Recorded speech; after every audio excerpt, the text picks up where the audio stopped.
Welcome to the Wavelength lecture series featuring Ryan Dennis today. My name is Noah Simbas. I'm the chair of the Painting and Printmaking Department at VCUarts. Wavelength is a lecture series that's a collaboration between VCUarts in Richmond and Doha and the ICA at VCU. One thing just to note is to save the date for the next lecture on March 16th at 12 p.m., where Onye Azuzu, a dance administrator, performing artist, choreographer, educator, and researcher will be speaking. I want to thank my colleagues Isabel St. Louis and at VCUarts Doha, and also Stephanie Smith, the former chief curator of the ICA, for co-organizing this series. And thanks also to Becky and Grayson and Andre from the ICA for production help today. So after the lecture, we'll have a Q&A for some dialogue. Please use the Q&A function in Zoom to ask questions throughout the talk or afterwards. And you can also use the chat function throughout the lecture to communicate with the rest of the audience. So a little bit about Ryan. Ryan Dennis is the chief curator and artistic director of the Center for Art and Public Exchange at the Mississippi Museum of Art.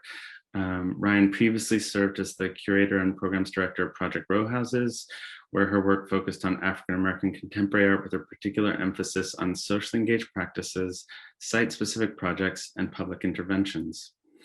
During her 8 years at Project Row Houses, she organized and co-organized 10 rounds of Project Row Houses group exhibitions with local, national, and international artists. Her writings have appeared in catalogs and journals, including Prospect 3 Notes for Now in 2014, Gulf Coast, a journal for literature and fine arts, and the Studio Museum in Harlem Studio magazine. She's also most recently edited Collective Creative Actions, Project Row Houses at 25, and contributed to the first monograph of the artist Autumn Night, titled In Rehearsal Autumn Night, published by the Krannert Art Museum. Dennis has also been a visiting lecturer and critic at a number of art schools and art institutions throughout the country, and has taught courses on community-based practices and contemporary art at the University of Houston. So please join me in welcoming Ryan Dennis.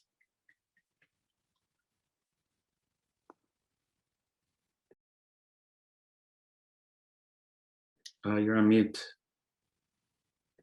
Of course I am. Hi.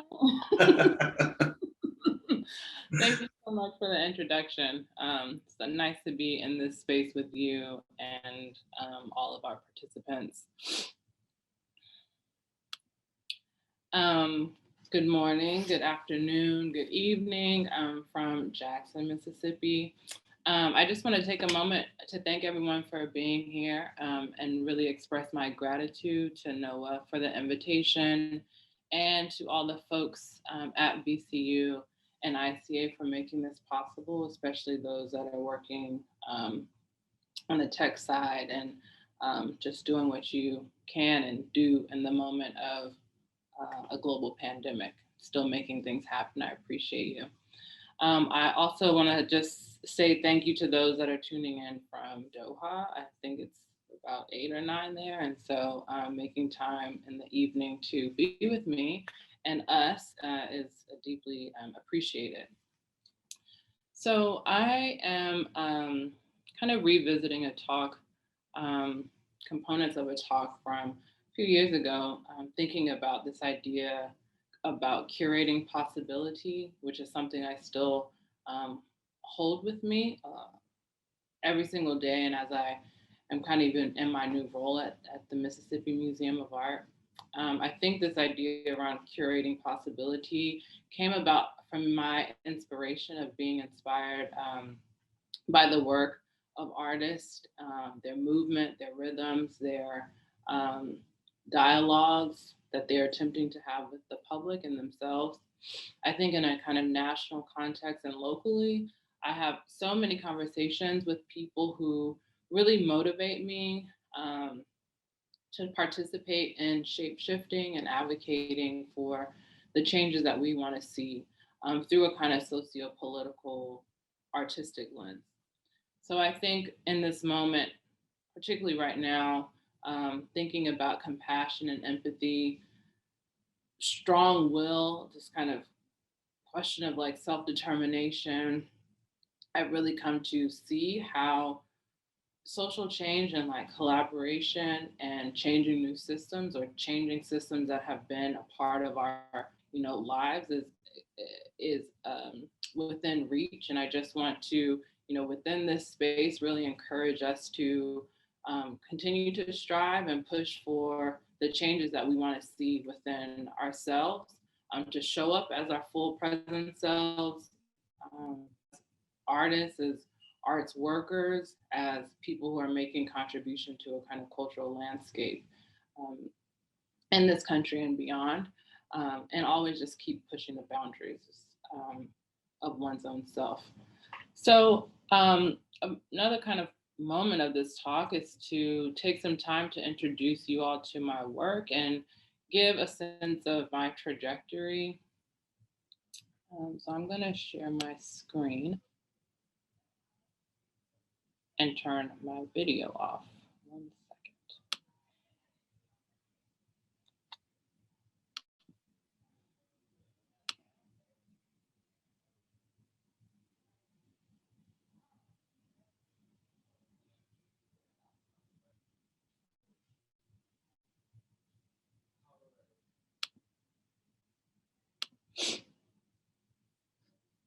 So I'm a curator, a writer, and an advocate. I'm going to take us back a bit to 2007, when I landed a position as a curatorial assistant at the Manil Collection in Houston, Texas. This exhibition was really important. Really, the moment of my time at the Manil Collection was pretty formidable for the way that I would work in institutions and out of institutions, just as like a curatorial practice. I will say that what I learned early on is that the power of persistence is really important. And as you all kind of carry on your journey, just I think it's important to remember this because it will take you a long way. And I'm bringing it up because this opportunity for me to be at the Manil would not have happened without persistence through obtaining an internship and then being hired as a curatorial assistant later on. So when I was, working as an intern and in the curatorial department, this exhibition was being organized by Franklin Sermons and Michelle White in 2006, working with the group of artists collective Otabanga Jones and Associates, whose mission was to teach the truth to the young Black youth. And for any rap heads out there, that's a Wu-Tang line. But they utilized this as a kind of provocation, a movement in which they would think about interrogating institutions like the museum, like the Manil, but also pushing themselves to find ways to collaborate and be expansive within the programming that they offered. Lessons from Below was really the first exhibition for me at the Manil that blended kind of public programs and an exhibition together. The guys in Otabanga Jones, which is a group comprised of Robert Pruitt, Jamal Cyrus, Jabari Anderson, and Kenya Evans. They presented new artwork, and then mined the museum's collection, in addition to really throughout the viewing period had just a number of public programs that brought in I had not seen the museum populated in those ways, with Black, Brown, and other kind of cultural groups at the time that I was there. And I thought that this was a way to really demonstrate true possibility for, the way I wanted to work and move forward within my curatorial practice. I think at that time I was really questioning how audiences show up, like what draws people into institutions like the Manil outside of,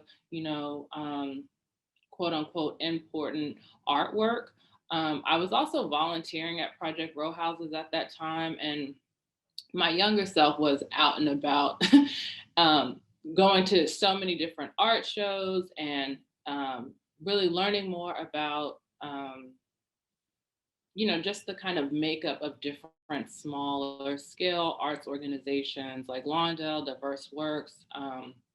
And so I was really curious about like communities or publics and how they were occupying the space, or rather being invited into the space. And so some questions that kind of remained for me, or not really remained, but what I was asking then was, how do we have deeper, more meaningful exchanges with people to get them back into the doors of the institution?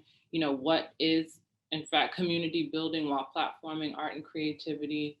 I'm so kind of deeply in gratitude for Oda Banger Jones and Associates, and the Manil, and this exhibition in particular, because it really opened up a lot of curiosities for me, and again really demonstrated what a museum can do if the kind of space is turned over for artists to amplify and bring in new bodies by way of the representation that is on the walls.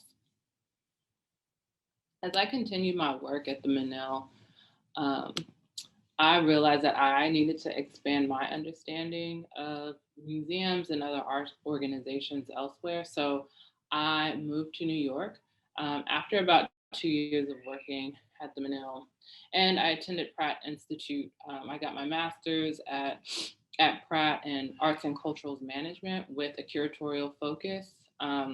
It was in New York where a few opportunities opened up for me, one being here at the Laundromat Project. I was a fellow. This is a really important organization founded by a Black woman, Reza Wilson, in 2005.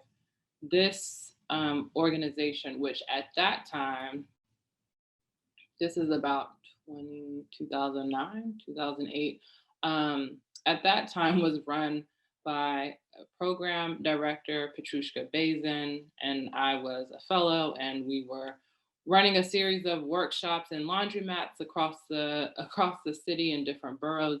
And really, this time at the Laundromat Project allowed me to work directly with artists throughout New York City. It really exposed me to developing both short and long-term projects with artists and the communities that they wanted to connect with, or find ways to deeper their investments, like people investment, with the communities that they lived and worked in.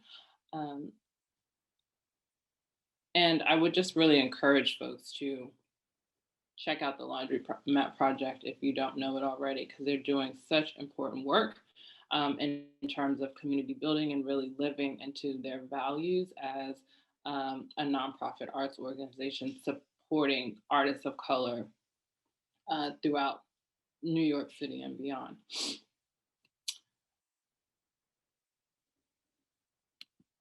The Museum for African Art was another important space for me to start thinking about not only the ways that exhibitions are formed within an institution and then travel elsewhere. So the Museum for African Art, which is now called the New Africa Center, was a space that also allowed me to think about site specificity and opened up investigations around site specific kind of public art research with, folks like Grant Kester and Miwan Kwan and Tom Finkelpearl. At this time, the museum was in the middle of a capital campaign, and all of the exhibitions that we organized would travel throughout the country. So it was a package show. Exhibitions, like if folks are familiar with Ellen Atsui, we actually organized his first exhibition in the United States that traveled throughout the country. So thinking about these shows that are kind of packaged by way of exhibitions and educational programs was what I was a part of. But then at some point, we started thinking about ways to engage the New York community, because our building was scheduled to open at some point, which actually still has not opened, unfortunately, but thinking about ways to um, have exhibitions in alternative spaces throughout, New York, with new, again, audiences that maybe have not had a chance to really learn about the museum just because there was not a building that folks could, return to quite often. Um, but this exhibition, Jane Alexander, Surveys from the Cape of Good Hope, was one that was really important. It was held at the Cathedral of St. John the Divine, which is a it's a cathedral, but it's also a space that is open to exploring with artists and kind of like a radicality to this cathedral. And so again, I think this was an important experience and thinking a process for me to think about how to consider exhibitions in certain sites, really working with an artist to, do site visits, think about the architectural kind of designs and layouts of each space, and really find ways to engage the communities that live in the surrounding area versus just kind of like um, plopping in, having a show, and having people leave. I would say all of these kind of experiences at the Laundromat Project, at the Manil Collection, at the at the MFAA, and other organizations and institutions that I work with really kind of led me and prepared me for my time at Project Row Houses, which is an organization that I hold so dear to my heart. Project Row Houses for me is a site for possibility. So when you look at this picture, what do you see? What kind of visceral reaction might you have? This question of what type of beauty can exist here is a real question. It is a question that still remains. And it was a question for a number of developers and city officials and some kind of neighborhood residents in 1993. So, how can you clean up a group of little dilapidated houses that everyone thinks are crack houses and have no value? Well, our founders, the Project Row Houses founders, who are maybe some of you know Rick Lowe, the very well-known founder. The others are Floyd Newsome, Burt Long Jr., Burt Samples, George Smith, Jesse Lott, and James Bettison. James Bettison and Burt Long Jr. are in another realm, no longer in this earthly realm with us, but we honor them and their artistic paths. So they were working on finding ways and already working in the third ward, which is where Project Row Houses is located, and kind of working with each other in various ways. I think when this kind of block opened up to Rick, when he was on this bus tour, he went back to the fellas and really started thinking about what can be done here. What kind of disruptions on narratives can take shape in this space, and really build up this this community in supportive, meaningful ways.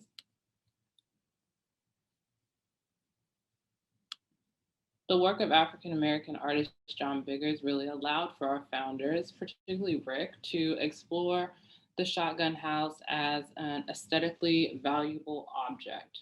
So John Biggers was a painter born in a shotgun house in North Carolina in 1925. He is the founder of the HBCU, a historically Black university, Texas Southern University's Art Museum. And he began painting shotgun houses as a way to really connect and show migration patterns from Africa to the Caribbean into the southern region of the country. Entire neighborhoods, really, of shotgun houses sprang up throughout the South after the Civil War as freed slaves sought places to live. Biggers' paintings and the way that the shotgun houses were represented were really more than just houses. They represented a center for Black speech and culture. And they really also, I mean, they really represented a woman, a Black woman, the matriarch, a kind of leader of a community that has the ability to shed light, to discipline, to hold um, hold the children, hold care and support at the center. And I think, you know, these houses and the matriarch as a center was really um, inspiring and important for Rick and the fellas to give these shotgun houses life through this lens. Another impetus of the founding of Project Row Houses is the idea coined by Joseph Beuys, who's a German artist around social sculpture, which is really simply defined as a way in which we want to see the world. Um, it's always really, you know, sometimes you'll talk to Rick, and I think the way that this social sculpture has been quoted over the years is like Rick was in a deep dive about the page that he kind of came upon in one of Joseph Beuys' book about social sculpture. And he sat with that for quite some time and realized that, you know, through these 22 shotgun houses, a kind of reshaping is possible. So these are the shotgun houses boarded up. They became platforms for art, really covering them with vibrant paintings and words that spoke to larger political realities. So this exhibition is the first one at Project Row Houses, titled Drive-By Exhibition, a really kind of provocative title, a double entendre in that it spoke to the association of neighborhoods with drug pushing and gang violence, but it also spoke to the number of folks that were passing by street, which is called Holman in Third Ward. Really curious about what all these volunteers and artists were doing, but not necessarily getting out of their cars because they're like afraid to actually be in the neighborhood.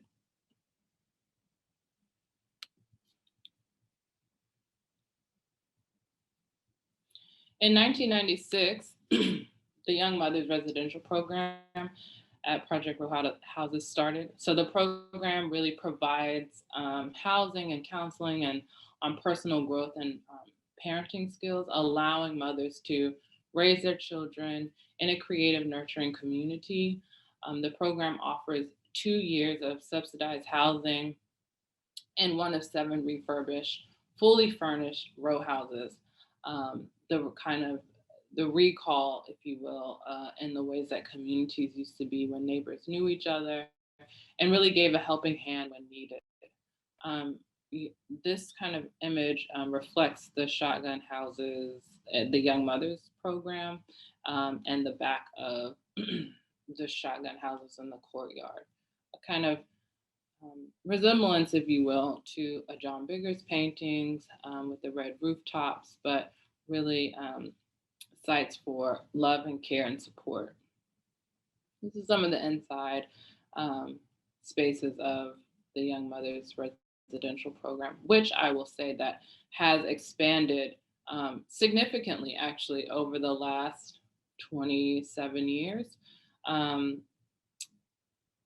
You know, the environments of Project Row Houses and Third Ward have shifted so much. And so the program is still intact, but there are some expansions that are happening within the organization, which I encourage everyone to learn about those through Project Row Houses website. So historic preservation and cultural preservation is really a kind of value and important kind of factor at Project Row Houses. So here you'll see this side-by-side image of the shotgun houses and the art houses on Holman Street. We call it the Row. And then it is paired with these duplexes that were part of Project Row House's sister organization, which was founded in 2003, called Row House CDC, which stands for Community Development Corporation. It's important to just think about, for Project Row Houses, how preservation can be made possible through expanding the footprint of an organization based on architectural typographies that really speak to the shotgun row house. So in an environment that is really completely being gentrified, how can you preserve these kind of objects and expand the elements of them in new housing that's affordable for both existing and new residents? And that is part of, the process of the CDC and now a new organization at Project Row Houses. We'll call it a Project Row Houses arm, which is all about neighborhood development and purchasing new properties, shotgun houses, to continue to expand the footprint in a larger kind of spatial territory. Just a few examples of like the creation of social spaces in and around the duplexes.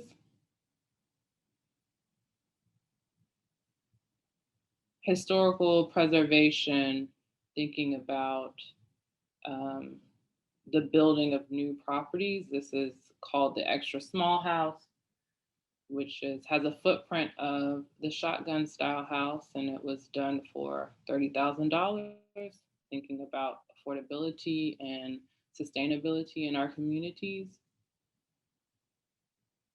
The solar house. These houses come from Fourth Ward. We call them the Bastrop houses. Fourth Ward is another historically African-American neighborhood in Houston that has been really completely gentrified. What's remaining as historic signs, and there's a really important school called the Gregory School, which is attached to the Library of Houston. But we brought these shotgun style houses over from Fourth Ward in an effort to preserve them and not get torn down. And they're used for incubation spaces and artist living spaces. More historic preservation. It's like what Roberto Bedoya calls space keeping, or creative space keeping, which is, well, we can talk about that a little later.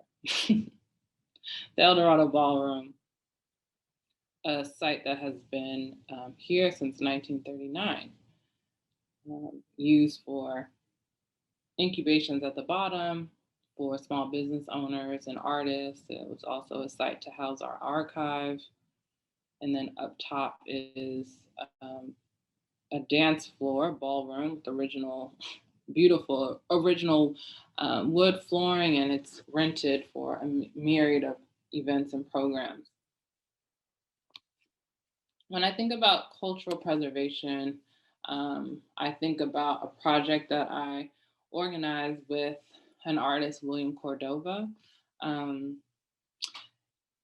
the occasion of Carl B. Hampton's anniversary. Carl B. Hampton, we organized this memorial site.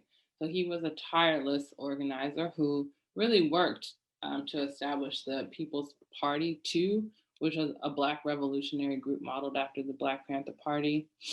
In 1970, he was assassinated by the Houston Police Department. William and I wanted to find ways to activate this site that still actually has a platform of where the clinic was. Again, my time at row houses was constantly kind of thinking about ways to share the history of Third Ward, the history of Third Ward, Black Houston, with the rest of Houston and beyond, and really not given to erasure by way of gentrification. So William is an artist who has established deep relationships with organizers and activists in in Third Ward and in Houston. And he's really been doing work with the Black Panther Party for years, from Emory Douglas at a more national level, international level, to really local folks in the various chapters in the neighborhood. We wanted to just bring life to a location that had been overgrown and not taken care of. So we, mowed the lawn um, of this site where the medical center or the free medical center was, and planted with community members a kind of memorial, a site to talk about what the Black Panther Party was doing, how to maybe encourage and stimulate some movement from the value system of the Black Panther parties into younger folks and adults for that matter. I think the question of and thinking about what can be done when you weave in symbolism and with history that can be shared, understood, and acknowledged for a number of people to engage with was our goal. So a few images of folks. It's always amazing to see children in photos because they grow so fast, and like all these kids are so tall, even though this was not that long ago. I think the kind of last pillar that I like overview with row houses to just give you a sense and context of the ways in which I was working is around economic sustainability and really finding ways to like support individuals where they are, how to empower folks to see potential in themselves and potential in their neighborhoods when so many things are combating like the narrative that you desire, want, and like know innately. Questioning what does investment look like for people and really how to show people their own potential and possibility for growth and development. In a lot of ways, this is one of the goals for this project, which is called Take Back the Neighborhood. So Take Back the Neighborhood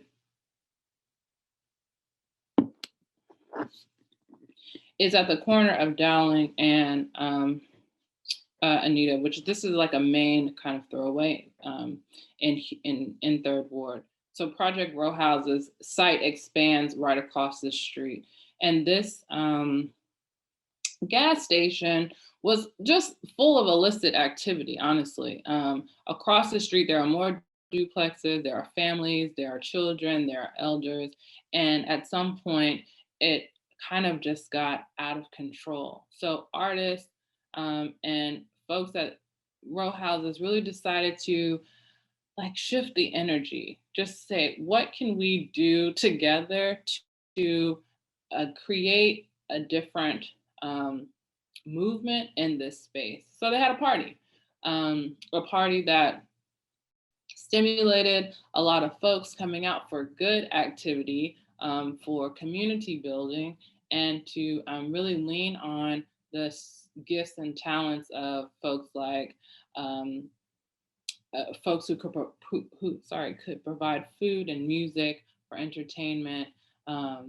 Brother-in-law's barbecue. He's also not with us in this realm anymore. But it really was an important moment to find ways to show others that there are other possibilities and this kind of illicit activity is not the only thing that can happen here.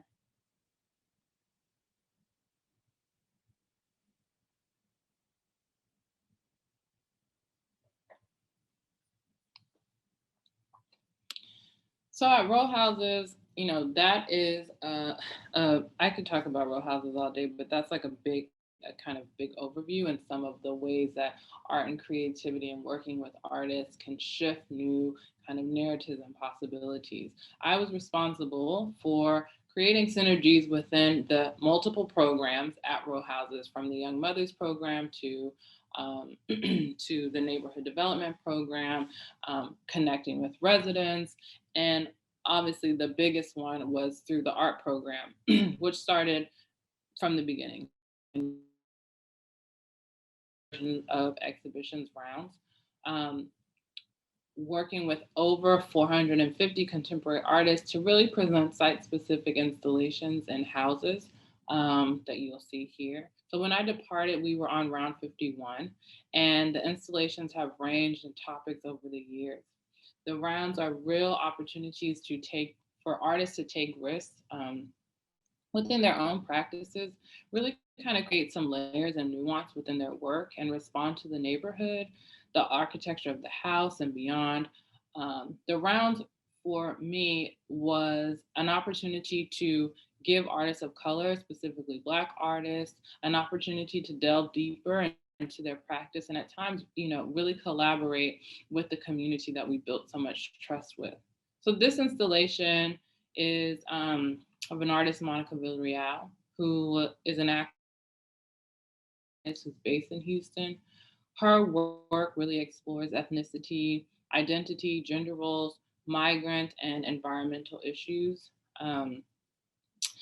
This installation, Migration Is, was really addressed to reframe the discussion by examining migration from an underrepresented perspective of the migrant. This was the first time that there was a kind of public art moment in front of the art house.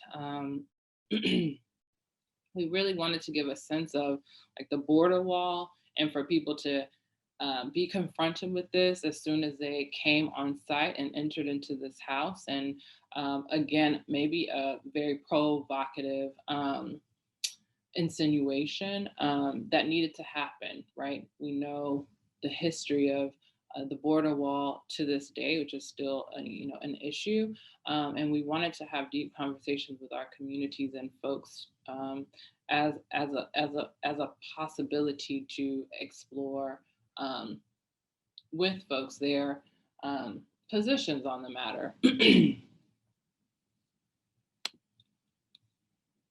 The rounds are super diverse, but really represent a way of tackling various social issues that concern a hyperlocal community, Houston at large, and national conversations. I am really always thinking about ways to make space for conversations with someone who has like no clue about art. How do we engage them, and how do we show and represent value through work and connection? This was a project that I organized with artist Simone Lee, which is called Black Women Artists for Black Lives Matter. Another important moment for like healing, affirming Black bodies in this country that were, this happened on the hills of Philando Castile being murdered, during the kind of time that Simone and I were working on this show. Black murders rather were continuing to happen. Obviously, we have not gotten out of that moment, as the summer of uprising in 2020 still present us with the challenges and injustices in this country, but finding ways to create healing spaces and opportunities to be in solidarity with people is something that I hold kind of dear, and really want to find ways to create these kind of constellations with people. So a kind of another part of my work at row houses was to think about mentorship, both to artists and younger curators.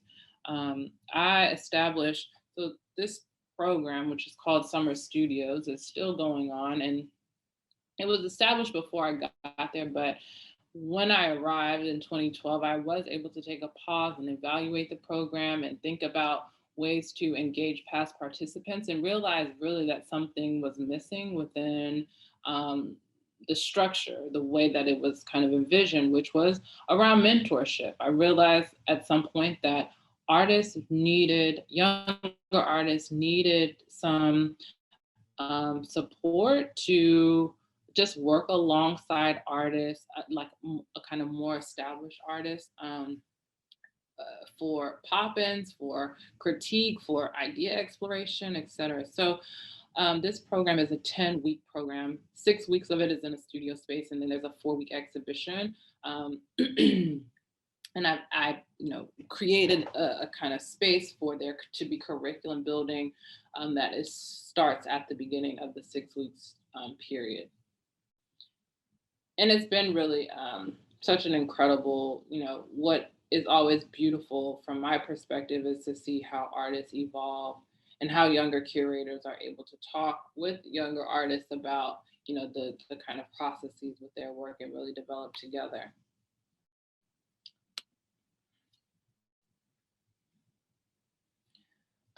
So from projects like, all that I've kind of talked about, I've become more and more interested in public art.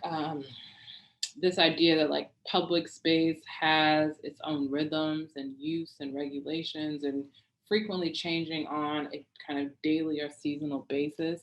I established this program called Project Site, which was a commission-based program focused on temporary public art to really interrogate the landscape of Third Ward by working with artists to explore the history and culture of the neighborhood um, outside of the shotgun houses.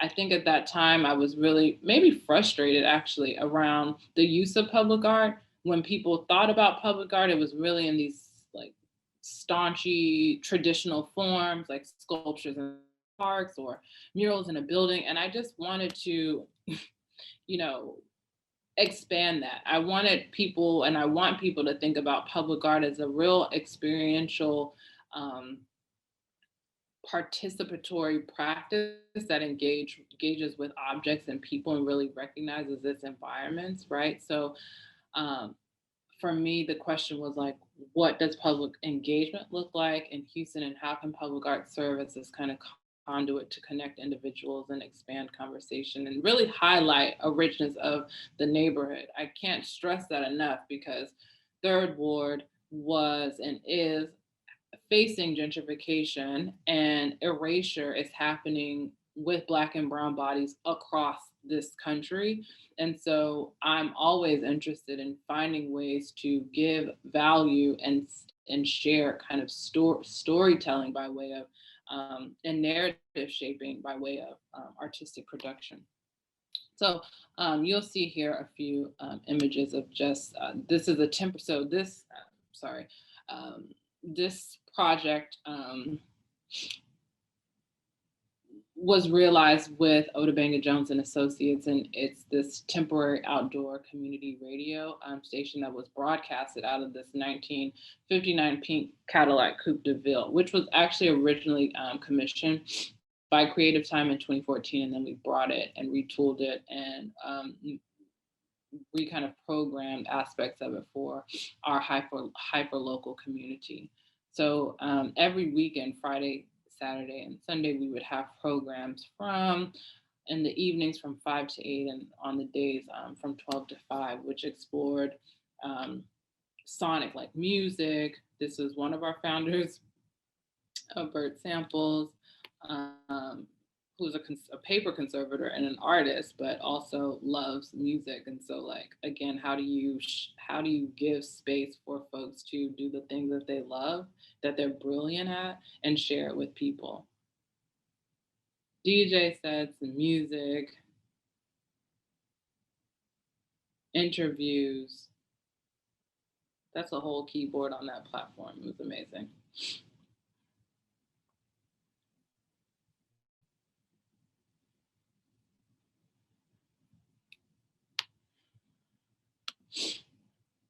Oh, I'm running out of time.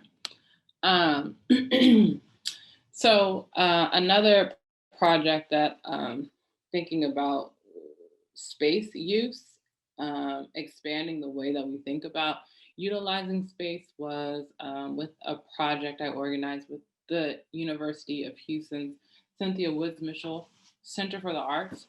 We organized a 5-year partnership called Performing the Neighborhood. This is an example of a project with artist Kevin Beasley, who created and creates site-specific sculptural and sound installations. He did this at the El Dorado Ballroom, which has been, as I mentioned earlier, on site since 1939. It really has been a kind of key space for great blues and jazz players from like the 1940s to the 70s to play in. And so within Kevin's practice, he really explores cultural, personal, and historical context and related materials in assembling his art. And this is kind of a reflection of that. So it was an installation and a performance. You really enter into this historic El Dorado ballroom. It's like utterly dark inside. And then it's only lit by these kind of exit signs. And then by sound, and then you're able to kind of walk through, maneuver through these sculptures. Um,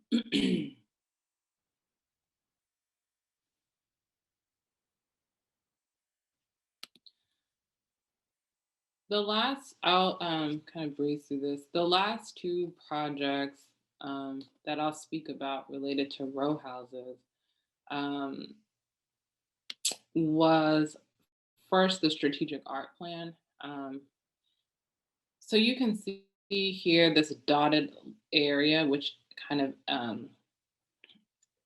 shares what the Emancipation Park neighborhood is, and Project Row Houses is within that space. So Project Row Houses is centered around a few key places in Houston, one being Texas Southern, one being the University of Houston, Midtown, and then organization is so close to downtown. So the reason why it's kind of in this gentrified moment is because it's a hot neighborhood. It's affordable. There's a lot of vacant spaces and land for new developments to happen. And Houston doesn't have any zoning laws. So essentially, if you have money, a developer, you're able to build wherever. You can build next to a shotgun house if the land is not owned. That complicates enough things in terms of Houston's development, but that's also another conversation for another time. The strategic art plan was an opportunity for us to cultivate independent change agents and really focus art and creativity, as well as like the general well-being of wealth building of residents in our community. So the Houston Endowment actually funded the strategic art plan and allowed me to work and collaborate with organizations based in Third Ward. So this was a pretty hyper local project that spread was spread with organizations who had historically been working within Third Ward, but did not receive funding, with artists, with various organizers, to really present a different ways of displaying public art engagements through the neighborhood. So we had about 15 to 20 projects. Some were one-offs and some were ongoing, that really provided touch points for multiple residents throughout the neighborhood. My last kind of project, which is this and establishing a fellowship program with the University of Houston. But, I included the book here because I do think it's really important as you all are moving through your journey to consider how your archive shows up, how narrative and stories are being told about your work and yourselves. Project Row Houses has been discussed and talked about for over 20 plus years, around specific narratives. And I thought on the heels of our 25th anniversary, it'd be really great for us to share our own story. And so I embarked on this project, which basically had me pulling my hair out for a year because it was such a quick turnaround and there was a lot of things to cover. But we created this really beautiful publication that talks about the pillars of the organization and the forward movement of the organization, and also list all of the artists who participated in every round and young mothers who participated in the program. Really an opportunity to just shout out all of the participants who made Project Row Houses this really spectacular organization. My work at Row Houses I wore so many hats and really had an opportunity to learn the importance of creating space and being responsive within my curatorial practice and writing. And I'm really always seeking moments to recognize what is working and what is not working, to kind of give pumps of actions at the right time. I want to really create moments to engage in conversations. Um, in conversation and moments of turmoil, and like keep my work as close to the ground as possible. So, I learn and hear from people that feel my work, artists and other cultural workers all the time. I think I've like developed this approach, which is really around deep listening, researching, observing, and connecting. And I just repeat it all the time. I think about I think the kind of the practice is just that. It's like, how do you continue to refine?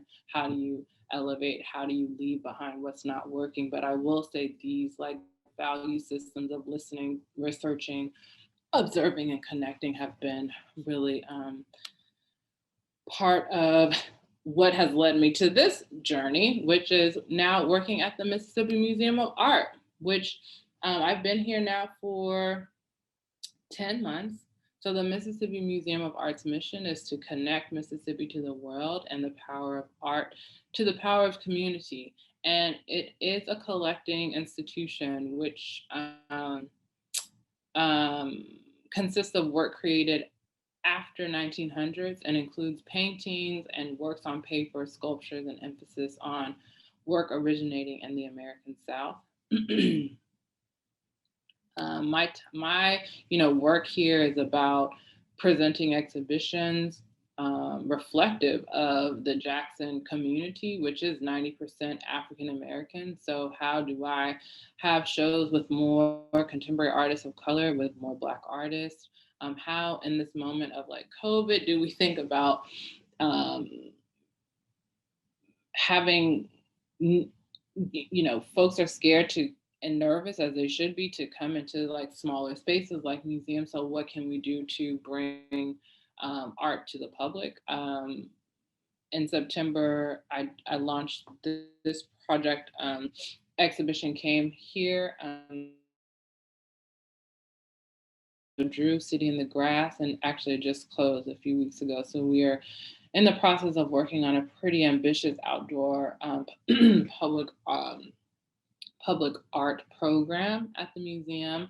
And I'm also the artistic director for CAPE, which is the Center for Art and Public Exchange, which is this initiative founded in 2018 in the values of equity, transparency, truth, to really form what they have called, what is called a brave space. So how, along with visitors, can we confront our past using art as a guide? And so CAPE's purpose is to really use original artworks and exhibitions, programs, and engagements with artists to increase the understanding and inspire new narratives in Mississippi. I'm happy to, we have a residency program, and I'm this year selected Shawnee Peters, who is a multidisciplinary artist based in New York City and New Orleans. She actually just moved to New Orleans about a week ago. She's a dear friend, but also an artist that I respect so much. I actually met her at the Laundromat Project about a decade ago. But her residency explores, legacies and issues that resonate both locally and nationally. She's going to create a kind of a collective care exchange session for Black mothers and caretakers. Sorry.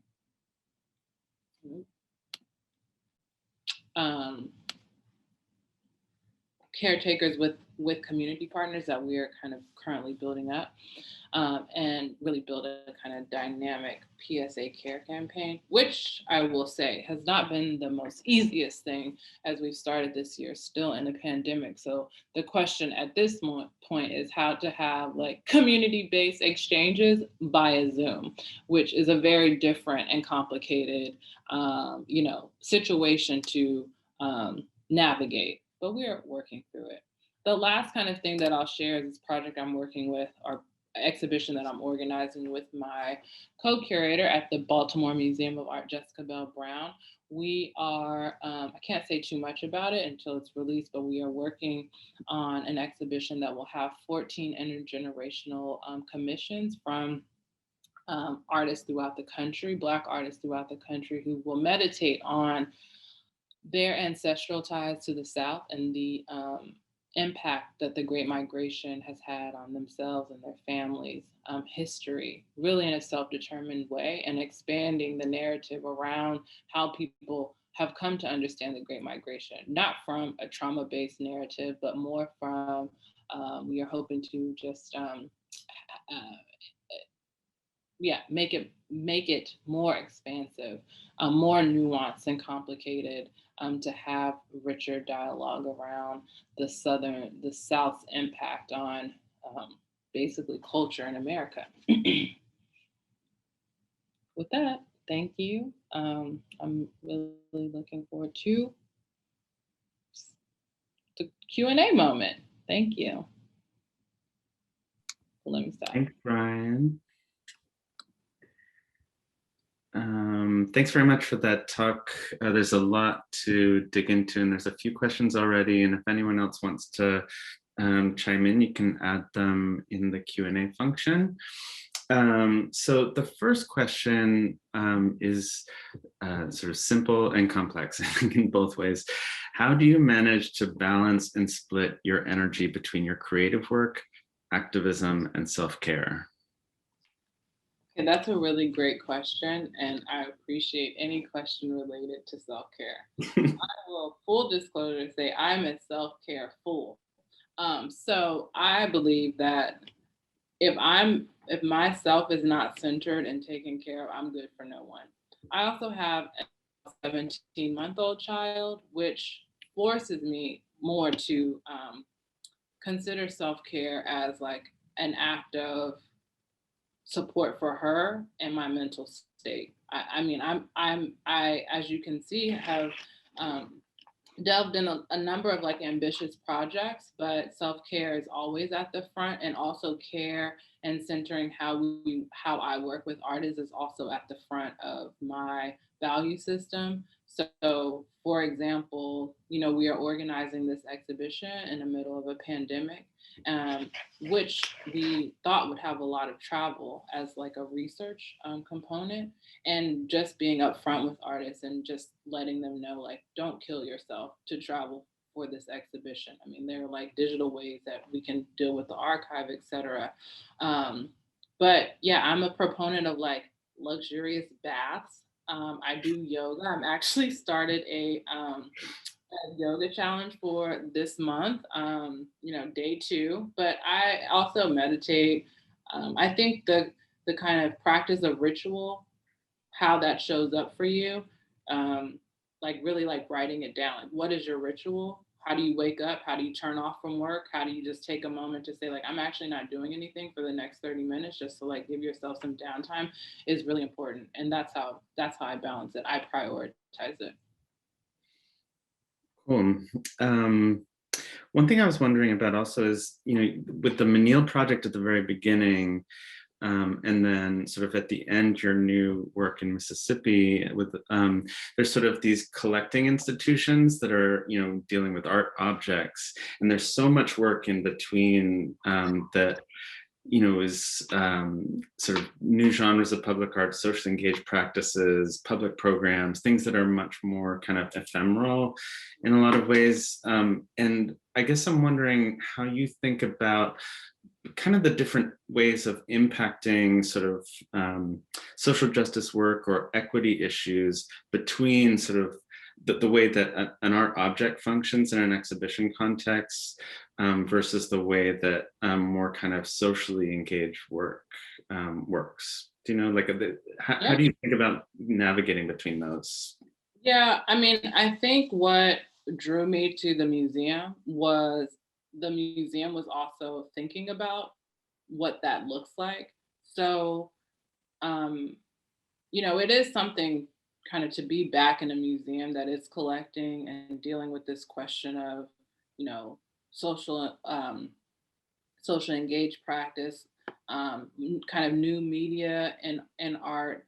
And part of my role is to make sure that those are within our collection, because there are obviously gaps, significant gaps, not just from that, but just like women working in the country and in the South and Black artists. And so it's a balance that I think we're all trying to figure out.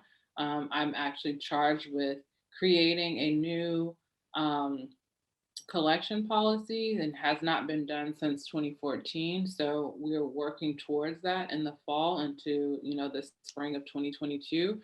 But I'm excited to, unpack it with my colleagues, and also with folks who, might know more than me about this. What I learned from Rick is, like, we all come with our strong suits and abilities, and it's also really great when you can like connect with other people who are brilliant in those things. And so I'm bringing a team, Noah, to like figure this all out, because I definitely don't have I don't have all the answers, but I know I am committed to expanding how that shows up within our collection, and our director is also very supportive of that. Great. So another question here, kind of going back to, I think it was in response to this comment about Houston's no zoning. So it says, it's amazing that the fourth largest city in the US does not have a building code. The rural studio in New Bern, Alabama was located also in Hale County, which also didn't have a building code. So a number of experimental buildings that the students created for folks who needed housing were possible due to the lack of building codes. Are there ways that the lack of building codes have benefited Project Row Houses? Yeah, I mean, well, that's a good question. And I'm not too sure that the lack of building codes have benefited, or the lack of no zoning has benefited. There are building codes actually throughout the city.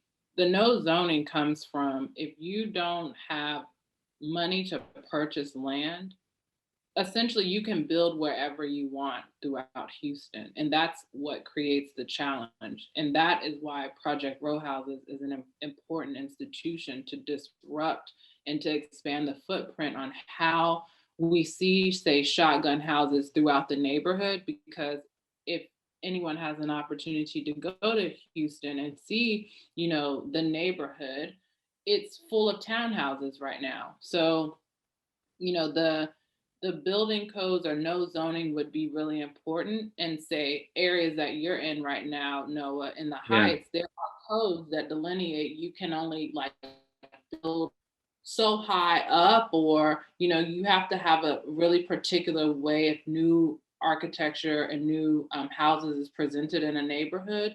And unfortunately, in spaces like more kind of lower economic challenged spaces, those things don't exist. But no zoning laws exist throughout the whole city. So it becomes harmful to smaller communities when there are not enough like financial resources to keep a kind of architectural integrity that define the neighborhood and have defined the neighborhood over a span of time. That answers the question.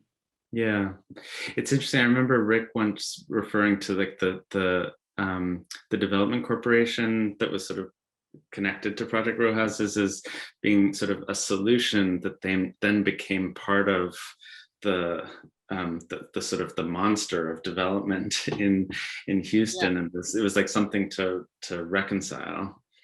Yeah, and then I remember this a text that Ben Davis wrote about like, Project Row Houses and the building of the CDC being a solution to housing. And I don't actually think that was ever it. I think it was a response to a lack of something that Project Row Houses has historically kind of responded in ways. And I think even now the organization is continuing to expand its footprint by the kind of creation of the PRHP, which is different from the CDC houses in that those are new structures, and then PRH, the preservation leg, which preserves the shotgun houses in other areas. So they've like done a whole mapping of where shotgun houses are throughout the Third Ward neighborhood and make plans to, purchase those and renovate them for people who actually live there. They're not vacant. That's interesting. Yeah. I mean, I think part of the discussion on that Ben Davis piece was that he was taking things, in my opinion, sort of quite literally, this idea of sort of how art or design projects function to create like social transformation, and was looking at the numbers, like the number of people who were lifted out of poverty, or the number of single mothers who could be housed.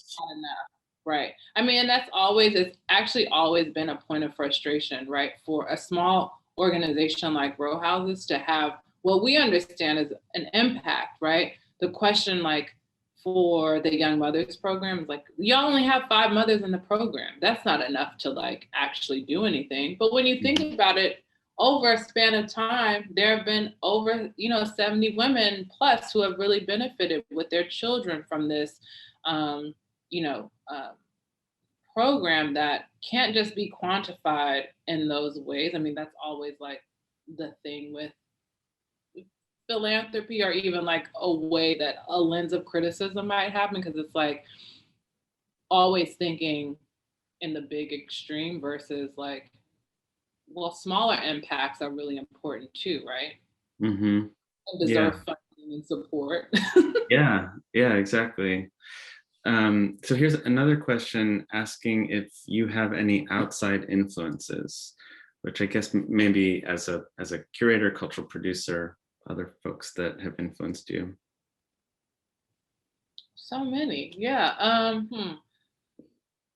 Where to begin? Let's see. Yeah, I'm influenced by, I mean, I think y'all have seen that I'm influenced by folks like Odebanger Jones and Associates. I am influenced by, curators like Franklin Sermons, Tom Finkelpearl, Thelma Golden.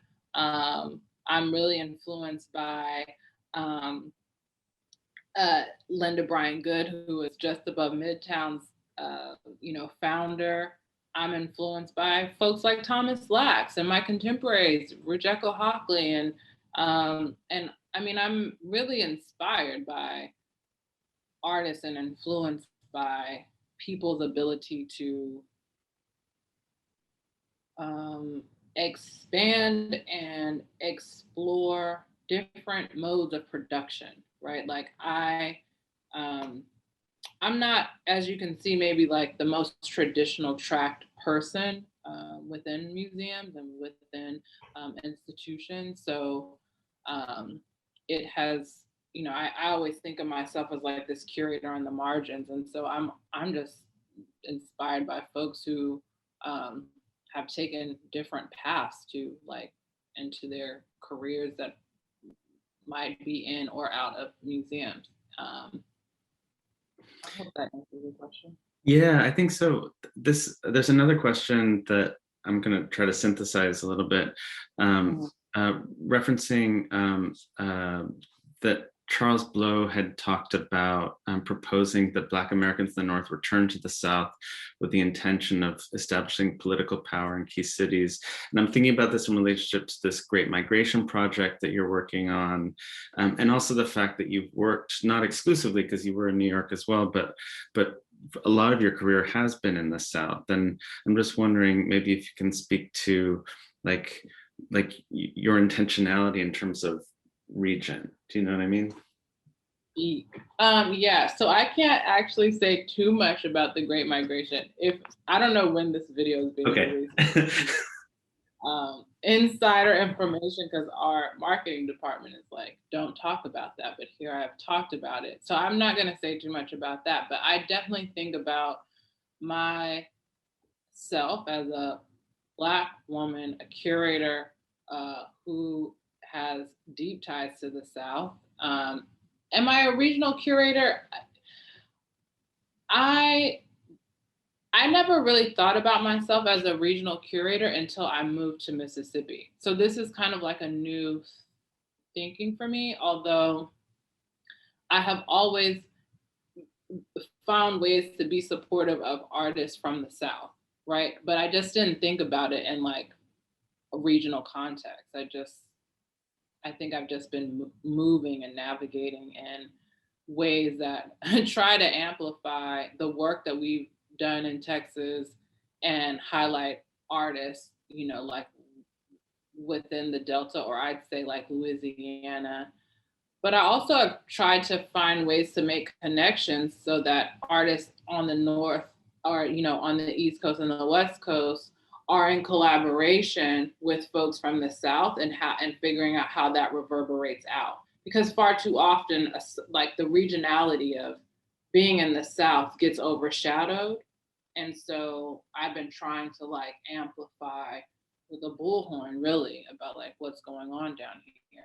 So maybe I've, primed myself for this like regionality, a regional kind of curator, but I think of it more expansively too. Yeah, did you find that it worked that way? Because Project Row Houses so often would be about sort of bringing together people from outside Houston, that might be from, say, like New York or LA or elsewhere, to be in dialogue with the local community or with local artists. Yeah. Like, was that at play there through the Project Row Houses projects? Oh, definitely. But I also really tried to find ways to, if you always hear artists are not feeling represented and supported through the organizations that are based in their cities, and that's a problem. And so I wanted to try to find ways to connect and have like local presence at Project Row Houses. There's no reason to always just like bring an outsider. I tried my best not to work in that way. I mean, when I was kind of organizing rounds, I wanted to always have a makeup of like local, national, and if the budget allowed, international presence. And if not, I mean, really kind of focusing on a local and national relationship that happened in the houses and, public programs out of the houses. Okay, well, I think that's the last of our questions. I want to thank you so much for your openness and generosity of talking about your practice today. I think our students have learned a lot on both campuses. So thanks again. Thank you so much. And thanks to everyone for joining us. Thank you. You all have a great evening. And, I'm always available to talk. I'm on Instagram, and, you can share my email with folks. Cool. And I'm looking forward to studio visits with folks next week. So we'll have more conversations. Awesome. That sounds good. Okay, so anyone out there, you can reach out to me. Okay, thanks again, Ryan. Okay, thank you. Have a good one. Bye.